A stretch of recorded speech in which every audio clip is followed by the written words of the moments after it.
హీరోయిన్లు వెకేషన్లకు వెళుతూ ఉన్నప్పుడు వెంట పిల్లలను తీసుకువెళ్ళడం చూస్తూ ఉంటాం. కొన్నిసార్లు సోలోగాను వెళ్తూ ఉంటారు. ఫ్యామిలీ ట్రిప్పులు కూడా ఉంటాయి.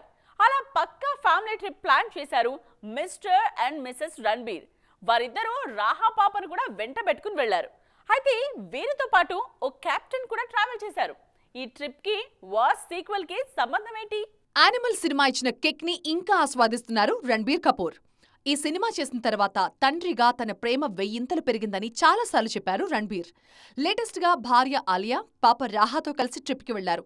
వీళ్లతో పాటు బ్రహ్మాస్త్ర కెప్టెన్ అయాన్ ముఖర్జీ కూడా ట్రావెల్ చేశారు. అయితే వీరంతా కలిసి ఎక్కడికి వెళ్లారు అన్నది మాత్రం సస్పెన్స్. రణబీర్ కపూర్, ఆలియాకి, అయాన్ ముఖర్జీకి మంచి ఫ్రెండ్షిప్ ఉంది. అందుకే వాళ్ళంతా కలిసి ఏదైనా డెస్టినేషన్ ట్రిప్ ప్లాన్ చేశారేమో అని టాక్ వినిపిస్తోంది. ఒకవేళ అలా కాకపోయినా బ్రహ్మాస్త్ర సీక్వెల్ కి సంబంధించిన స్టోరీ సిట్టింగ్స్ ని కూడా ప్లాన్ చేసుకుని ఉండొచ్చు అనే మాటలు కూడా ఉన్నాయి. బ్రహ్మాస్త్ర సీక్వెల్ ని వీలైనంత త్వరగా మొదలుపెట్టే అవకాశాలు ఉన్నాయన్నది బాలీవుడ్ లో వినిపిస్తున్న మాట. మోస్ట్ అవైటింగ్ సీక్వెల్స్ లో బ్రహ్మాస్త్రకు బెస్ట్ ప్లేస్ ఉంది. బ్రహ్మాస్త్ర మూవీతో బేబీ రాహాను సిల్వర్ స్క్రీన్ కి పరిచయం చేస్తారేమో అనే క్రేజీ థాట్స్ కూడా ఫ్యాన్స్ కొస్తున్నాయి. మరికొందరైతే ఒక అడుగు ముందుకేసి హృతిక్, తారక్ నటిస్తున్న వార్ 2లో రాహా స్పెషల్ అపీరెన్స్ ఇప్పిస్తే బావుంటుందని తమ మనసులో మాటని బయటపెడుతున్నారు. ఈ ముగ్గురులో ఎవరో ఒకరు ఈ విషయాల గురించి మాట్లాడితేనే అసలు ట్రిప్ గురించి వివరాలు బయటకొస్తాయి.